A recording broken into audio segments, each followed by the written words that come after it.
Hello दोस्तों, कैसे हो आप सब। तो चलिए हम पहुंच गए 11th क्लास में, है ना। और आपके एग्जाम भी आने वाले हैं, तो कैसी तैयारी चल रही है इकोनॉमिक्स की।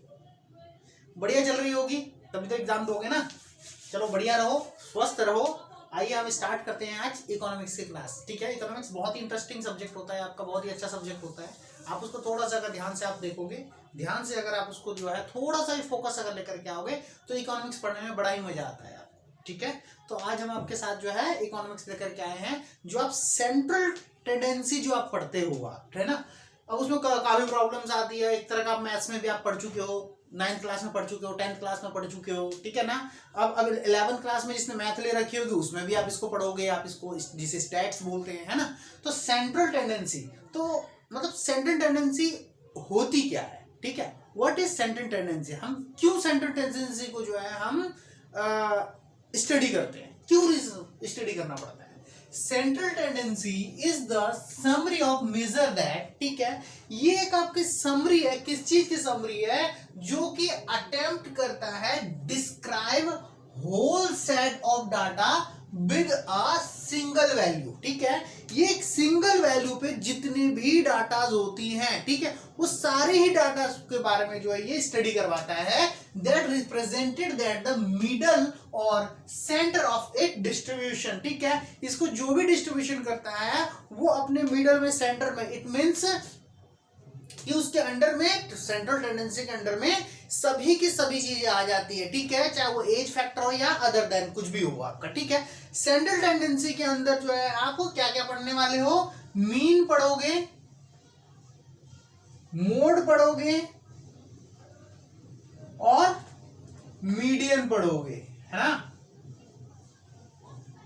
अच्छा, तीनों में ही जो है मीन को जो आप डिनोट करते हो एक्स टाइम्स से आप डिनोट करते हो, एंड मोड को जो है हम एम से डिनोट करते हैं, एंड मीडियन को जो है हम जेड से डिनोटेड करते हैं, ठीक है।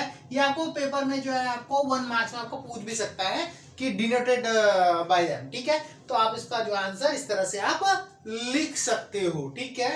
अब ये जितने भी डाटा होता है ना उन सभी को कलेक्ट करता है। अब उसमें मीन, कुछ मीन निकलते हैं, कुछ मोड, कुछ मीडियन। मीडियन जो है मतलब चीजों को जो है 2 पार्ट्स में डिवाइड करके फाइंड आउट करवाता है, ठीक है। मीन फाइंड आउट करवाता है। तो अभी जो हम पढ़ने वाले हैं वो फोकसली हम मीन करेंगे। मीन का एक्चुअल पूरा नाम जो होता है वो क्या होता है, अरिथमेटिक मीन होता है, ठीक है। अरिथमेटिक मीन होता है आपका, जिसे आप डायरेक्टली मीन पढ़ लेते हो, ठीक है। बट होता है अरिथमेटिक मीन है। जैसे अभी आप 11th में मैथ्स पढ़ रहे होगे तो अरिथमेटिक प्रोग्रेशन एक पढ़ रहे होगे, इसी तरह से अरिथमेटिक मीन है आपका। इसी तरह से एक अरिथमेटिक ज्योमेट्रिक मीन होता है, ठीक है। लेकिन अभी हम ज्योमेट्रिक मीन हम नहीं पढ़ने वाले हैं, आपके सिलेबस में नहीं है वो, डीपली 12th में हम स्टडी करेंगे इसके बारे में, ठीक है। तो चलिए अब हम थोड़ा सा देख लेते हैं कि mean, what is mean. Mean क्या होता है, मीन होता है आपका arithmetic mean is the sum of collection of members, ठीक है। नंबर्स, जितने भी नंबर्स होते हैं उन सबको कलेक्ट करता है, and divided by the count of numbers in the collection, कि जितने भी कलेक्शंस होते हैं उन सबको आप इकट्ठा करते हो, और इकट्ठा करने के बाद आप काउंट करते हो कि वो कलेक्शन कितने हैं, हाउ मच, वो कितने टर्म्स हैं आपके, ठीक है। तो जितने भी नंबर्स होंगे तो टोटल जो आपने कलेक्शन किया होगा उन सबको ऐड करके अगर हम टोटल नंबर से डिवाइड कर देंगे तो हमें मीन निकल आएगा, ठीक है। हमें क्या मिल जाएगा, मीन मिल जाएगा। लेकिन अब मीन जो है एक पैटर्न पे तो मतलब डिनोटेट करता नहीं है। मीन के कई सारे मेथड्स हैं, मीन के अपने टाइप्स भी हैं आपके। ऐसा नहीं है कि अभी तक जो आपने मीन पढ़ा है, जो लास्ट क्लास में 10th क्लास में आपने जो मैथ्स में अपने मीन पढ़ा होगा, डायरेक्टली पढ़ लिया होगा मीन ये होता है,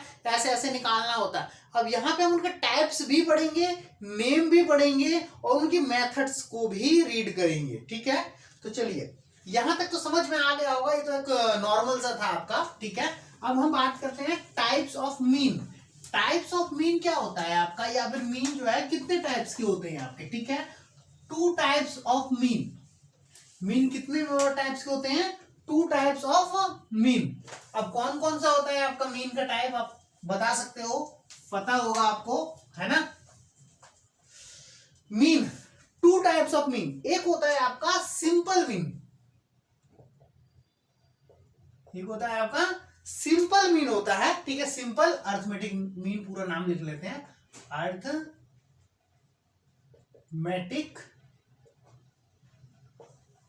मीन, एक होता है सिंपल अर्थमेटिक मीन, ठीक है। सेकेंडली इसी का जो होता है एक वेट मीन होता है, वेट मीन। अब वेट अर्थमेटिक मीन भी होता है आपका, अर्थमेटिक मीन।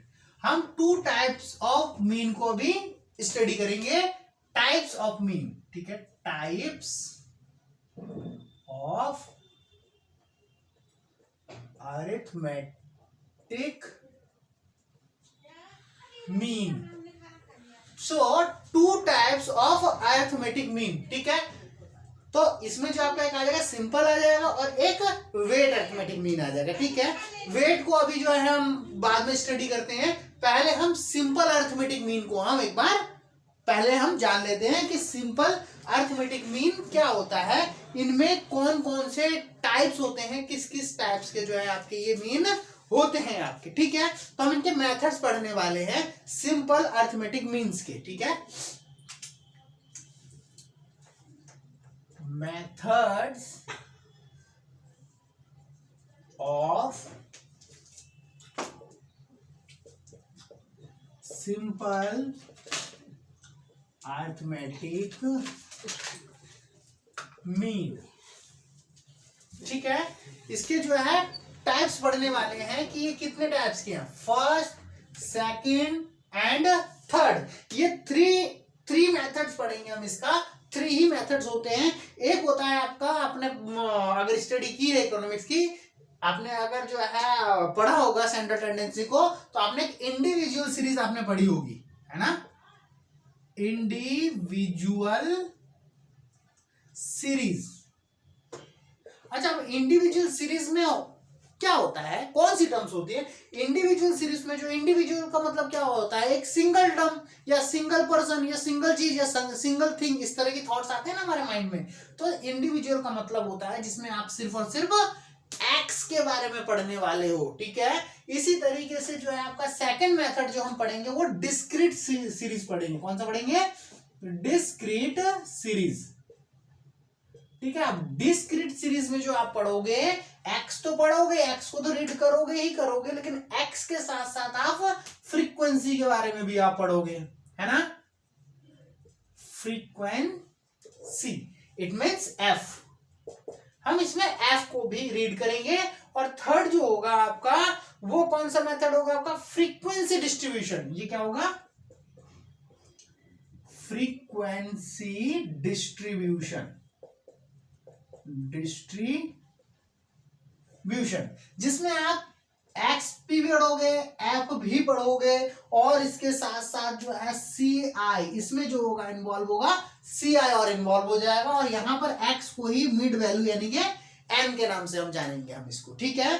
क्लियर है? ये चीजें यानी कि 3 मेथड्स, इससे पहले भी आपने पढ़ा है, पता है, लेकिन इनडायरेक्टली पता है, बट आपको इनके मेथड्स के नाम नहीं पता थे, ठीक है। अब आपको मेथड्स के नाम पता चल गए। आपको एक क्वेश्चन आ सकता है कि आपका methods of simple arithmetic means, ठीक है, कि सिंपल अरिथमेटिक मीन्स के कितने मेथड होते हैं? तो 3 मेथड होते हैं, individual, discrete and frequency distribution.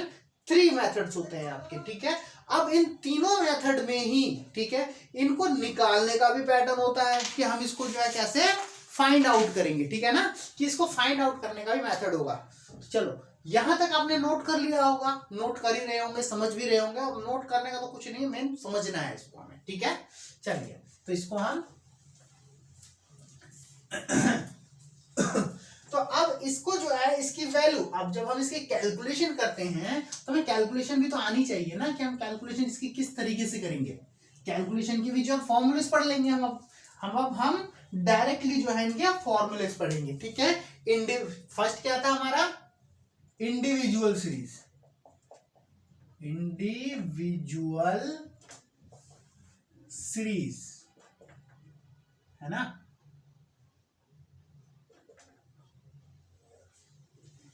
इसको फाइंड करने के जो है आपको कितने मेथड्स हैं आपके पास, 2 मेथड्स है, ठीक है। फर्स्ट जो होता है वो हो गया आपका डायरेक्ट मेथड, क्या होगा, एक डायरेक्ट मेथड, और सेकंड ऑफ ऑल, सेकंड जो होगा आपका वो क्या होगा, आपका इनडायरेक्ट मेथड नहीं होगा, सिंपल मेथड होगा, ठीक है। कौन सा मेथड होगा, सिंपल मेथड, याद रखना, या जिसे हम शॉर्टकट मेथड बोलते हैं, पढ़ा होगा आपने मैथ में, शॉर्टकट मेथड, है ना। जितना ये शॉर्टकट दिखता है, बड़ा शॉर्टकट होना चाहिए, उतना शॉर्टकट होता नहीं है, बल्कि जो है डायरेक्ट मेथड जो है शॉर्टकट बन जाता है, और शॉर्टकट मेथड जो है लॉन्ग कट बन जाता है ना। लेकिन डायरेक्ट मेथड में जो है आप नंबर ऑफ कैलकुलेशन, जब आपके पास डिजिट्स, कुछ बड़े डिजिट्स आने स्टार्ट हो जाएंगे ना, तो वहां पर आप कैलकुलेशन नहीं कर पाओगे, कैलकुलेशन में मिस्टेक्स करोगे, ठीक है। इसीलिए जो है ना शॉर्टकट मेथड को बनाया गया है कि हम शॉर्टकट मेथड थोड़ा सा लॉन्ग कट जरूर होता है, लेकिन आंसर्स भी सही आता है, और अगर आप करने शुरू कर दोगे, प्रैक्टिस करोगे, तो इससे पहले हो जाता है ये आपका, ठीक है। तो इसमें आपके 2 मेथड्स ही होते हैं, एक डायरेक्ट मेथड होगा और दूसरा शॉर्टकट मेथड होगा। और इंडिविजुअल सीरीज में हमने किसकी ट्रीटमेंट अभी पढ़ी थी, मैंने आपको बताया था, सिर्फ हम इसमें एक्स के बारे में ही पढ़ने वाले हैं, ठीक है। तो इसका जो मीन होगा डायरेक्ट मेथड, डायरेक्ट मेथड, है ना। इस मीन इसी को मीन कहते हैं ना, ये इसका साइन होता है, याद रखना है, ठीक है। ये सिंपल ही होता है, क्या करेंगे हम इसको सम कर देंगे, summation of x divided by n, ठीक है। एन का मतलब क्या होता है ये आपको पता होगा, एन का मतलब होता है नंबर ऑफ ऑब्जर्वेशन, ठीक है। इस एक्स का मतलब होता है ऑब्जर्वेशन, ठीक है। इसका मतलब क्या होता है आपका ऑब्जर्वेशन, की कितने ऑब्जर्वेशन है हमारे पास, ठीक है। ये होगा टोटल नंबर ऑफ ऑब्जर्वेशन, ठीक है। ये जो है number of observation, all observation, and इसका मतलब होगा total number of observation, total number of observation. ये सम ऑफ भी हम इसको लिख सकते हैं, ठीक है, सम ऑफ ऑब्जर्वेशन, और ये होगा टोटल नंबर ऑफ ऑब्जर्वेशन, ठीक है। जो ऑब्जर्व किया आपने, सपोज एग्जांपल के तौर पर हम मान लेते हैं कि एक्स मेरे पास दिया हुआ है 2, 8, 10, 14, ठीक है। ये एक्स गिवन है मेरे पास, है ना। तो ये जो सीरीज आपको दी हुई है आपको, ठीक है, ये जितने भी टर्म्स हैं आपकी 1, 2, 3 एंड 4, है ना। कितने हैं यहाँ, कितने ऑब्जर्वेशन है यहाँ पर, 4 ऑब्जर्वेशन है, यानी कि एन जो हो जाएगा आपका वो क्या हो जाएगा, 4 हो जाएगा। और सम ऑफ नंबर ऑफ ऑब्जर्वेशन, तो ये ऑब्जर्वेशन जो 4 ऑब्जर्वेशन है वो क्या क्या है, इनका जो सम होगा वो कितना होगा, 8 और 2 10, 10 10 20, 20 प्लस 14 34, है ना। इसका मतलब ये हो जाएगा समेशन ऑफ एक्स, ठीक है। इसको हम क्या रीड करते हैं, समेशन, ठीक है। सम इसका मतलब होता है सम होता है, और जिसका भी लिखा हुआ है उसका सम, तो summation of x divided by n, it means sum of observation, जो भी है आपका, इसका जो ऑब्जर्वेशन होगा डिवाइडेड बाय एन, यानी टोटल नंबर ऑफ ऑब्जर्वेशन, है ना। तो ये आपका जो नंबर ऑफ ऑब्जर्वेशन कितना आ गया, आपका मीन जो हम निकाल रहे हैं, नंबर ऑफ ऑब्जर्वेशन कितना आ गया 34 divided by number of observation कितने हैं 4, यानी हम इसे 4 से कट आउट कर देंगे, ठीक है। 4 का टेबल सभी को आता होगा, है ना। 4 8 जा 32, कैरी 2, पॉइंट लग जाएगा, 0 आ जाएगा, 4 5 जा 20, यानी इसका जो मीन आ जाएगा वो कितना आ जाएगा 8.5। क्लियर है, इतना ही है आपका डायरेक्ट मेथड, बड़ा ही आसान था, समझ गए होंगे आप लोग, है ना। ठीक है, नोट भी करते चलिएगा इनको, ठीक है। अगर आप इस इंट्रोडक्शन को समझ गए ना सही से, ठीक है, अगर इंट्रो को अगर समझ गए तो फिर जो है आपको क्वेश्चंस करने में कोई प्रॉब्लम नहीं आने वाली है। ये इसके बाद आ गया हमारे पास शॉर्टकट मेथड। ये कौन सा मेथड है हमारा? Shortcut method. शॉर्टकट मेथड में हम मीन जो निकालते हैं, फाइंड करते हैं, वो कैसे फाइंड आउट करते हैं? Mean is equal to a plus summation of हम क्या रीड करेंगे? पहले हम क्या पढ़ रहे थे? एक्स पढ़ रहे थे ना, तो इसी में हम डी को पढ़ेंगे और डिवाइडेड बाई एन। ये तो वही होता है नंबर ऑफ ऑब्जर्वेशन। और जो डी एक और आ गया हमारे पास, तो डी अलग से हमें फाइंड आउट कर लेना होता है। ए क्या होता है? ये होता है एज्यूम। ए को हम एक्स के अंदर कहीं पर जो है हम मान लेते हैं कि ए इतना है हमारा, ठीक है। जैसे मैंने अभी एक एग्जांपल लिखा था, क्या लिखा था, जो भी लिखा था याद तो नहीं है, पर 2, 8, 10 एंड 15 हम कर लेते हैं फिलहाल, ठीक है। तो ये ऑब्जर्वेशन है, मान लो आप, ठीक है। तो इसमें हम जो है सपोज कर लेते हैं, देखो मिडिल टर्म्स जो भी होंगी इनकी, ठीक है, उन्हीं को हम जो है एज्यूम करेंगे। एकदम फर्स्ट या एकदम लास्ट टर्म एज्यूम नहीं करेंगे। अगर ऐसा करते हैं तो हमारा आंसर गलत होने के चांसेस ज्यादा होते हैं। आंसर सही आ जाएंगे लेकिन कैलकुलेशन मिस्टेक्स जो है वो ज्यादा होंगी, ठीक है। तो जो सेंटर पे होगा ना, उसमें से किसी को भी ले लो, चाहे आप इसको ले लो चाहे इसको ले लो। अगर मान लो यहाँ पे एक और नंबर आ जाता है, 20 आ जाता है आपका, मान लेते हैं, ठीक है। तो मैं एज्यूम जो है ए को, ये इसको लेट कर लूंगा, बीच वाले को लेट कर लूंगा, ठीक है। तो आप सेंटर वाले को ही आप लेट किया कीजिए, एकदम लास्ट या फर्स्ट की तरफ मत करना, ताकि कैलकुलेशन भी कम हो और सॉल्यूशन भी आपका सही आ सके। क्लियर है? तो ये यहां से जो है ये हो गया आपका एज्यूम। ए तो समझ में आ गया होगा ए क्या होता है। लेकिन अब जो है मेरे पास डी है, अब डी क्या होता है? तो डी निकालने के लिए मैं क्या करूंगा? देखो ये फॉर्मूले हैं आपके, ठीक है। तो डी निकालने के लिए क्या करूंगा? जितना एक्स होगा, एक्स में से मैं ए को माइनस करता चला जाऊंगा, तो मेरे पास क्या आ जाएगा? डी आ जाएगा, डी फाइंड आउट हो जाएगा, ठीक है। यानी अगर मुझे डी फाइंड आउट करना है, ठीक है, तो डी कैसे फाइंड आउट करूंगा? एक्स कितना है मेरे पास? 2 है, 2 और मैंने ए किसको मान रखा है? 10 को। 2 माइनस 10 कितना आ जाएगा? -8 आ जाएगा, है ना। इसके बाद 8 है, इट मीन्स 8 माइनस 10 कितना आ जाएगा? -2 आ जाएगा। इसके बाद 10 है, इट मीन्स 10 माइनस 10 0 आ जाएगा। इसके बाद कितना है? 15 है, इट मीन्स 15 माइनस 10 5 आ जाएगा। इसके बाद 20 है, देन 20 माइनस 10 कितना आ जाएगा? 10 आ जाएगा, ठीक है। क्लियर है? इस तरीके से जो है मेरे पास क्या फाइंड आउट होगा? ये डी फाइंड आउट होगा, ठीक है। और मुझे समेशन ऑफ डी निकालना होता है। उसके बाद क्वेश्चन में फॉर्मूला तो पढ़ रहे हैं हम, समेशन ऑफ डी ना, ये तो डी निकाला है, समेशन ऑफ डी हमें निकालना होता है। तो इनका सम कर देंगे, सम जितना भी आ जाएगा आपके पास, 10 + 5 15, 15 माइनस 10 कितना आ जाएगा आपके पास? 5। तो समेशन ऑफ डी जो आ जाएगा वो क्या आ जाएगा? 5 आ जाएगा।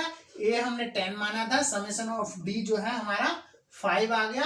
और जो n होगा वो n नंबर ऑफ टर्म्स 1 2 3 4 5 है इसमें, तो हमने जो है ये 5 ले लिया। 5 को 5 से कैंसिल कर दिया, 5 को 5 से कैंसिल करेंगे तो 1 आएगा। 10 + 1 11, ठीक है।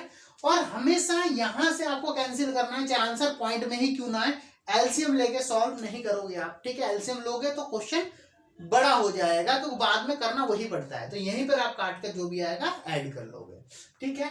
मेरा ख्याल है कि ये समझ में आ गया होगा आपको। बहुत ही सिंपल मेथड था, आसान तरीका था, ठीक है। अब इसी में जो है हम इसका दूसरा मेथड रीड कर लेते हैं, ठीक है। दूसरा मेथड क्या होता है? इंडिविजुअल सीरीज पढ़ी ना हमने, दूसरा कौन सा सीरीज बताया था आपको? सेकंड डिस्क्रीट सीरीज, है ना। तो अब हम डिस्क्रीट सीरीज देख लेते हैं।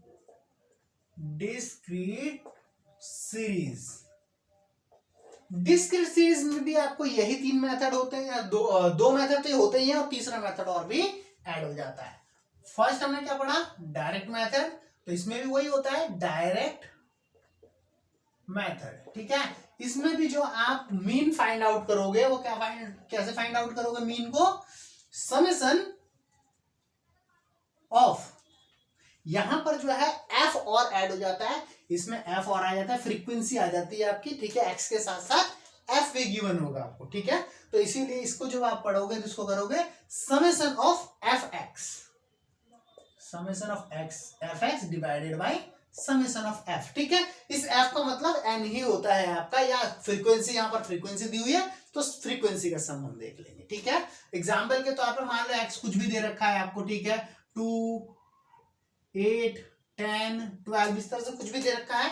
यहाँ पे फ्रीक्वेंसी भी दे देगी इनकी, ठीक है, कि फ्रीक्वेंसी कुछ भी है, इसका 2 है 8 है 1 है 3 है, इस तरह से फ्रीक्वेंसी आपको गिवन होगा। ठीक है, तो हम क्या करेंगे, समेशन ऑफ एफ एक्स ना, तो यहां पर हम फाइंड आउट कर लेते हैं एफ एक्स। तो एफ एक्स फाइंड आउट करने के लिए क्या करते हैं, this multiply by this, 2 into 2 4, 8 into 8 64, 10 1 जा 10, 12 3 जा 36, फिर इनको ऐड कर लिया जाता है, 6 4 10 14 4 कैरी 1 3 1 4 5 5 और 6 11, तो 1 1 14 जो आ गया वो समेशन ऑफ एफ एक्स आ गया, और डिवाइडेड बाय एफ, तो एफ को भी ऐड कर लेंगे, 2 8 10 10 11 11 और 3 14। ठीक है, तो ये जो आपका आ जाएगा 114 बाय 14, इसको हम कैंसिल कर लेंगे, जो भी हमारा आंसर आ जाएगा वही आंसर होगा आपका।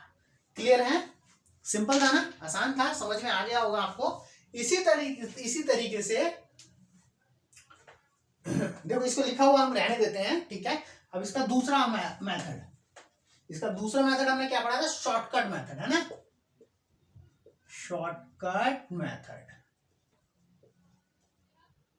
अब शॉर्टकट मेथड में जो हम मीन फाइंड आउट करेंगे, एज्यूम मीन से ही फाइंड आउट किया जाता है, पहले भी किया था ना, एज्यूम मीन से किया था, उसमें सिर्फ डी हो जाता है, इसमें एफ डी हो जाएगा। एज्यूम का मतलब ए हो गया एज्यूम प्लस समेशन ऑफ, वहां डी था ना, ठीक है, तो यहां पर जो हम रीड करेंगे वो क्या रीड करेंगे, एफ डी रीड करेंगे। ठीक है, divided by summation of F. ठीक है, उसके बाद जितना भी सम होगा एफ का वो सम लिख लेंगे। ये तो आपने पहले ही पिछले वाले में मैंने आपको पढ़ाया था, सेम इसी में आ जाएगा कि हमने इसको ए मान लिया फिर इसको ए मान लिया। ठीक है ना, तो इसको ए मान लेते हैं हम, मान लो सपोज करो, ठीक है, तो मुझे जो है डी निकालना पड़ेगा ना, एफ तो मुझे पता है बट मुझे डी निकालना पड़ेगा, मुझे अब इसकी जरूरत नहीं है, मुझे यहाँ पर किसकी जरूरत है, नीड है, डी की नीड है। डी कैसे आएगा आपका, 2 माइनस ए 2 माइनस 10, ठीक है, कितना आ जाएगा 2 माइनस 10 माइनस 8 8 माइनस 10 कितना आ जाएगा, -2 10 माइनस 10 0 आ जाएगा। इसी तरह से 12 माइनस 10 जो होगा वो 2 आ जाएगा, तो इसी तरह से हमारे पास डी आ जाएगा। ठीक है, अब मुझे जो चाहिए होता है वो क्या होता है,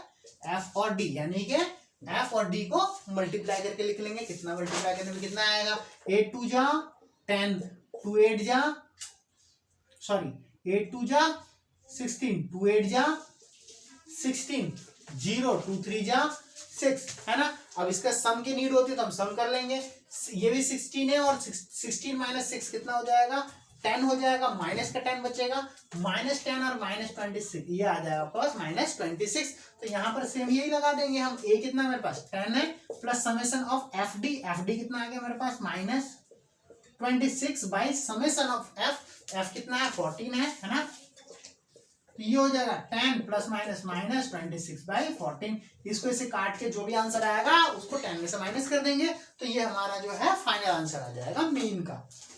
क्लियर है, समझ में आया, सिंपल है ना, कोई मुश्किल तो नहीं है। चलो, हमने नोट कर लिया होगा, इसको ऑन करके आप इसको लिख लीजिएगा। अब इसके आगे ये था हमारा शॉर्टकट मेथड, है ना। अब शॉर्टकट मेथड के अलावा अब इसका जो है एक और मेथड हम पढ़ेंगे, उसे बोलेंगे क्या, step division method. Step division method, है ना। ये भी सेम एज्यूम मीन मेथड की तरह होता है, बस थोड़ा सा डिफरेंस होता है। डिफरेंस क्या होगा, ए प्लस समेशन ऑफ एफ, आपने भी डी पढ़ा था ना, अब डी के प्लेस पे आपको डी डैश फाइंड आउट करना पड़ेगा। ठीक है, अब डी डैश क्या होता है बताता हूं, बाकी समेशन ऑफ नीचे क्या होता है एफ होता है, वही होगा आपका, इनटू में यहाँ पर सी लिख लेंगे। ठीक है, अब ये सी क्या है हमारा, सी जो होता है आपका एक गैप हो जाता है, जो ये डी डैश जो हम निकाल रहे हैं ना, डी डैश में से जो है इनका जो गैप होगा वो हम फाइंड आउट करेंगे। ठीक है, डी डैश जो होता है आपका, डी डैश का फॉर्मूला सेम वही होता है, क्या हुआ आपका, समेश एक्स माइनस ए कर रहे थे ना, एक्स माइनस ए में सी को और हम डिवाइड करेंगे। ठीक है, इनकी भी कैलकुलेशन हम बताएंगे कि जो है क्वेश्चन में मैं उसको बताऊंगा, मैं आपको क्वेश्चन कराते समय कि सी जो है यह कहां से फाइंड आउट होगा और कैसे जो है ये फाइंड करेंगे हम इसको। ठीक है, अब इसी तरीके से अब हम बात करते हैं थर्ड मेथड हमारा। जो थर्ड मेथड जो बताया था, क्या बताया था मैंने, फ्रीक्वेंसी डिस्ट्रीब्यूशन, ये बताया था ना। तो फ्रीक्वेंसी डिस्ट्रीब्यूशन में क्या करेंगे, फ्रीक्वेंसी डिस्ट्रीब्यूशन, फ्रीक्वेंसी डिस्ट्रीब्यूशन में क्या हो जाता है, class interval c i add हो जाता है आपका, है ना। तो इसमें भी आपको वो यही 3 मेथड होते हैं आपके। एक तो होता है आपका डायरेक्ट मेथड, है ना, डायरेक्ट मेथड तो भी पढ़ा ही आपने, क्या होता है, summation of F x, but यहां पर एफ एक्स के प्लेस पे एफ एम लिखेंगे और divided by summation of F लिखेंगे। एम का मतलब होता है मिड वैल्यू, ठीक है, एम का मतलब होता है क्या, मिड वैल्यू, ठीक है। इसको एक्स ही ट्रीट करते हैं, बट यहां पर हम इसको एम लिखेंगे हम इसको, ठीक है। अब यहाँ पे क्लास इंटरवल कुछ भी दे रखा होगा आपको, सपोज करो ये दे रखा है आपको 10 to 20, 20 to 30, 30 to 40, 40 to 50, इस तरह से आपको क्लास इंटरवल दिया हुआ होगा। और फ्रीक्वेंसी डिस्ट्रीब्यूशन भी आपको दे दिया होगा, कुछ भी दे दिया होगा। मान लो आप 5 है, 8 है, 2 है, 10 है, इस तरह से जो है आपको फ्रीक्वेंसी डिस्ट्रीब्यूशन आपको दे रखा होगा आपको। अब मिड वैल्यू आपको निकालना पड़ा, तो मिड वैल्यू कैसे निकलता है आपको, मिड वैल्यू का फॉर्मूला क्या होता है, L1 plus L2 divided by 2, ठीक है। जो इसकी लोअर लिमिट होती है इसे L1 बोलते हैं, या हायर लिमिट अपर लिमिट होती है जिसे हम L2 रीड करते हैं, ठीक है। तो 10 plus 20 divided by 2, 10 plus 20 30, 30 by 2 15, ठीक है। तो मिड वैल्यू m जो आ जाएगा वो कितना आ जाएगा, 15 आ जाएगा। हमको यहाँ पे लिख लेता हूँ L1 plus L2 divided by 2। Same इस पे 20 और 30, 50, 50 by 2 25, 40 plus 30 70, 70 by 2 35, 50 plus 40 90 divided by 2 45। इस तरीके से जो है इसका मिड वैल्यू फाइंड आउट कर लिया जाता है आपका, ठीक है। तो इस तरह से मेरे पास m भी हो गया और ये f है। अब इसको यहाँ पर है समेशन ऑफ एफ एम है, तो पहले मुझे f और m को मल्टीप्लाई करके यहाँ पर फाइंड आउट करना पड़ेगा, है ना। इसको इससे मल्टीप्लाई करके जो भी आएगा यही करते चले जाएंगे हम, ठीक है। इसके बाद समेशन ऑफ f है, इसको भी ऐड कर देंगे, इसका ऐड कर देंगे, डिवाइड कर देंगे, आंसर क्लियर है। इसी तरीके से इसी का दूसरा जो मेथड हमने पढ़ा वो क्या पढ़ा था, शॉर्टकट मेथड, है ना, शॉर्टकट मेथड। अभी शॉर्टकट मेथड क्या है आपका, सेम वही चीज है जो अभी आपने पहले पढ़ा था। तो इसमें मीन क्या निकाल लेंगे, assume A plus summation of, अब वहां पर जो है बस टर्म्स चेंज होगी और कुछ भी नहीं होगा। एफ डी लिखते थे ना इसको भी, यहां पर भी हम एफ डी ही लिखने वाले हैं और divided by summation of F, कोई भी चीज चेंज नहीं होगा, ठीक है। सिर्फ यहाँ पे एफ और डी इंक्लूड हो जाएगा। तो एफ के साथ जो है मुझे डी भी फाइंड आउट करना पड़ेगा, ठीक है। डी क्या होता है, यहाँ पर डी का फॉर्मूला m माइनस ए हो जाएगा, वहां एक्स माइनस ही होता है, m माइनस हो जाएगा, मिड वैल्यू तो वही होती है ना, ठीक है। इसी तरीके से जो है आपका शॉर्टकट मेथड हो गया आपका। इसके बाद जो आ जाएगा आपका step division method, step division method, है ना। स्टेप डिवीजन मेथड में जो है सेम यही होता है, सिर्फ a plus summation of F D dash divided by summation of F into, वहां सी लिखते थे, यहाँ पर आई लिखेंगे। आई जो होता है, ये जो क्लास इंटरवल होता है ना, इस क्लास इंटरवल के बीच का गैप होता है जितना भी है आपका, 30 माइनस 20 कितना आ जाएगा, 10 ना, तो वो 10 से मल्टीप्लाई हो जाता है आपका, ठीक है। और डी डैश का फॉर्मूला वही होता है आपका जो आपने पीछे मैंने आपको बताया था, m minus A divided by I, ठीक है।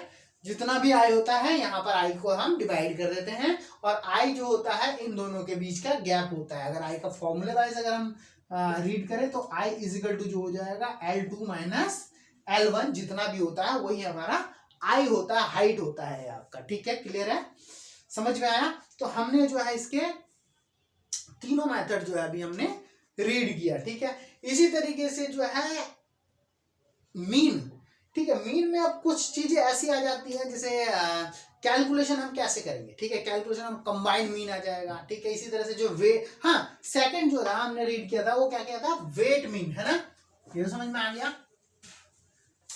वेट मीन को भी थोड़ा सा देख लेते हैं। वेट मीन में इतनी सारी चीजें नहीं है, वहां पे सिर्फ और सिर्फ वेट को ही कैलकुलेट किया जाता है। ठीक है, मीन पढ़ा तो उसमें तो जो है सभी डाटा को जो है कैलकुलेट किया जाता है। अब इसमें जो है किसी पर्सन के वेट को ही कैलकुलेट किया जाता है ना, वेट के अलावा किसी को भी कैलकुलेट नहीं किया जाता। ठीक है, तो wait mean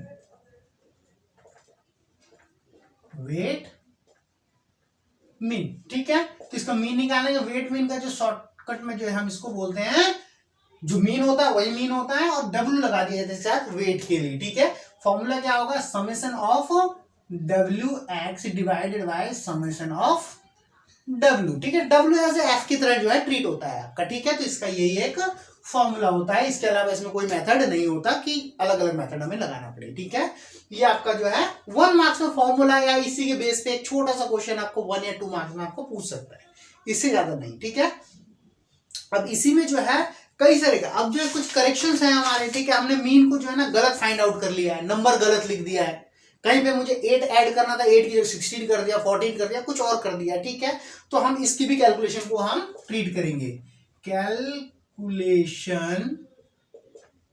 of correction mean. ठीक है, करेक्शन मीन की कैलकुलेशन करेंगे हम, कि हमने जो है गलत कर दिया, मीन गलत निकाला है, तो उस मीन को हमें क्या करना है, सही करना है। तो सही करने के लिए क्या करेंगे, समेशन ऑफ रॉन्ग मीन जो भी हमने निकाला है यहां पर। ठीक है, रॉन्ग मीन जो भी निकाला है उसमें ऐड कर देंगे जो आपका करेक्ट वैल्यू है। ठीक है, करेक्ट वैल्यू, और इसी में जो है इनकरेक्ट वैल्यू को माइनस कर देंगे, इन करेक्ट वैल्यू को माइनस कर देंगे। ठीक है, डिवाइडेड बाय n। तो इससे जो है जो भी आपकी मीन गलत हुई है वो मीन सही होकर के आ जाएगा। अब इसी तरीके से जो है आपका कंबाइन मीन होता है, आपका कंबाइन मीन। अब एक साथ जो 2% या 3% या 4% का आपका दे दिया जाता है। ठीक है, तो वैसे में मीन कैसे फाइंड आउट होगा, n1 mean 1 plus n2 mean 2 divided by n1 plus n2। अगर थर्ड और दे देता है तो यहाँ पे plus n3 mean 3 divided by plus n3, जितना भी होगा वो सारा का सारा आपका इस फॉर्मूले से फाइंड आउट हो जाएगा आपका। क्लियर है? ठीक है, इसी तरीके से जो है हम कुछ कांस्टेंट अगर किसी मीन में, ठीक है, मीन में अगर हम कांस्टेंट नंबर को ऐड कर देते हैं, सब्ट्रैक्ट कर लेते हैं, मल्टीप्लाई या फिर डिवाइड कर लेते हैं, तो मीन भी उसी के अकॉर्डिंग इंक्रीज या फिर डिक्रीज या डिवाइड हो जाता है। ठीक है, वो कैसे होता है उसको देखते हैं हम, है ना, एक एग्जांपल से समझते हैं उसको। सपोज x मुझे कुछ गिवन है, 10 20 30 40 एंड 50। ठीक है, तो हम इसमें कांस्टेंट नंबर 2 मान लेते हैं, ऐड कर लेते हैं, और एक बार माइनस कर लेते हैं, और एक बार मल्टीप्लाई कर लेते हैं, और नेक्स्ट हम इसको डिवाइड कर लेते हैं। ठीक है, तो हम देखेंगे कि जितना हमारे पास मीन आएगा ना, वो मीन इसी के अकॉर्डिंग चेंज होगा आपका। ठीक है, अगर x अगर 2 इंक्रीज हो रहा है तो मीन भी 2 ही इंक्रीज होगा, यहाँ अगर 2 डिक्रीज हो रहा है तो मीन भी 2 डिक्रीज होगा, अगर मल्टीप्लाई 2 हो रहा है तो मीन भी डबल हो जाएगा, और अगर डिवाइड हो रहा है तो मीन भी हाफ हो जाएगा। ठीक है, इसको ऐड करते हैं, ऐड करने पर कितना आ जाएगा, 150, है ना। चलो पहले ऐड कर लेते हैं इसको, 10 + 2 ये आ जाएगा 12, ये 22 32 42 52, है ना। ये आ जाएगा आपके पास 10 - 2 8 18 28 38 48, है ना। ये मल्टीप्लाई करेंगे तो कितना आ जाएगा, 20 40 60 80 एंड 100, है ना। इसी तरह से हम इसको डिवाइड करेंगे, तो क्या आ जाएगा, 5 10 15 20 एंड 25। ठीक है, इनको ऐड कर लेते हैं, ऐड करने पर कितना आएगा ये आपका 1 2 3 4 5, यानी 0 कैरी 1 5 1 6 10 13 13 और 3 16, ये आ गया 16 आ गया, 1 2 3 4 5 0 4 8 11 12 13 एंड 14 140 आ गया, 0 + 4 2 6 12 20 20 0 कैरी 2 यानी 3 आ गया है आपका, है ना। इसको ऐड कर लेंगे, 5 + 1 3 4 5 6 1 7 75 आ गया, ठीक है। अब हम इनका मीन फाइंड आउट करते हैं। मीन कितना आएगा, इसका मीन आ जाएगा 150 divided by n, 1 2 3 4 5 divided by 5 कितना आ गया आपका 30 आ गया। सेम इसका मीन निकाल लेते हैं, 160 डिवाइडेड बाई 5, ठीक है। इसको इससे डिवाइड करते हैं, कितना आ गया आपका 32 आ गया, ठीक है। इसको डिवाइड करते हैं 140 डिवाइडेड बाई 5, तो मीन कितना आ जाएगा आपको, इसे डिवाइड कर दिया हमने, ये आ गया 28। ये आपका 300 है, 300 डिवाइडेड बाई 5, मीन कितना आ गया आपके, मीन कितना आ जाएगा आपके पास 60। इसी तरीके से 75 डिवाइडेड बाई 5, मीन कितना आ जाएगा आपके पास 15। अब चेक करो, ये 30 था, 2 इंक्रीज हुआ तो मीन भी 2 इंक्रीज हो गया, ये 2 डिक्रीज हुआ तो मीन भी 2 डिक्रीज हो गई, 60 इंक्रीज हुआ, डबल हुआ, मल्टीप्लाई हुआ 2 से, तो ये भी इसका डबल हो गया, 2 से डिवाइड हुआ है तो ये भी आपका उसका हाफ हो गया। अगर ये 3 से हुआ होता तो ये 3 के अकॉर्डिंग चेंज हो जाता, 4 से हुआ होता 4 के अकॉर्डिंग चेंज हो जाए हुआ होता, ठीक है। इस तरीके से जो है आपको ये अरिथमेटिक मीन आपको फाइंड आउट करना है। इतना ही है आपके जो है मीन जो है इतना ही है, इससे ज्यादा नहीं है, ठीक है। तो इसको आगे जो है आगे की क्लासेस में इसका क्वेश्चंस को रीड करेंगे, क्वेश्चन को पढ़ेंगे और फिर हम इसको सॉल्व करके और डिटेल में हम इसको देखेंगे। तब तक के लिए इसका इंट्रोडक्शन बहुत अच्छे से आप इसको रीड करो, ठीक है। और अगर समझ में आता है, ठीक है, तो चैनल को जो है लाइक सब्सक्राइब करो, जिससे जो है मैं आपके साथ और भी आगे तक बना रहूंगी, ठीक है। चलो ओके, टेक केयर।